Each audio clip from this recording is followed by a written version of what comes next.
It's Michael again from Larn. I've got Shane with me from Moteck Machining and Cylinder Mowers, and we're doing our Moteck Larn collab. Today, Shane has got some reel bearing holders on the bench for us, and I was going to ask him, what are they made of, and how do they compare to the originals? Okay, thanks Michael, and yes, these are MMCM's Billet reel bearing holder.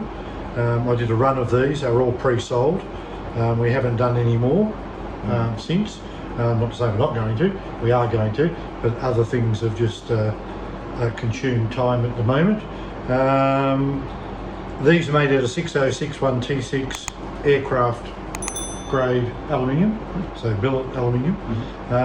As you can see, the design has changed quite dramatically from the standard unit. The standard unit is cast, almost die cast I would think, very fragile in this area of the neck and across there. So in this section, so here, and across the hole at the top? Yeah, sideways through the hole, yeah, prone to cracking there. And they're just very, very fragile. I redesigned the thing totally.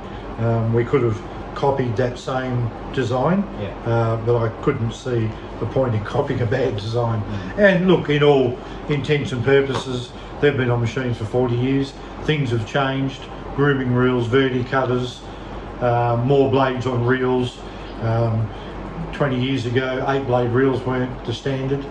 They came out of unicorns, of course, but no one else was putting them on. Now we're adding all that weight.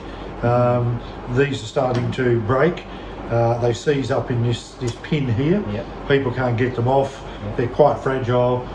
Lever in the wrong place, hit in the wrong place, break. So I re-engineered and designed these to alleviate all of those problems. A little bit against my grain, Michael, in as much as it doesn't look original, but I really can't see the point in re-engineering a poor design. And like I say, it wasn't a poor design to start. It is now. It has become a poor design through the adaptation of the way we're using the machine. Absolutely. So that called for a bit of a radical change. So as you can see, they're considerably beefed up in the areas that they need to be. It's interesting that you said that you've not chosen to copy the original design, because I know how important that is on so many levels to you.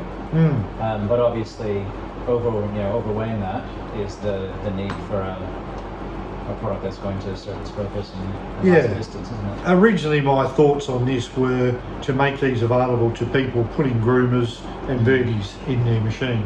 So, in other words, offer them to those people that were, going to work the machine in a way that the machine was never designed to be worked.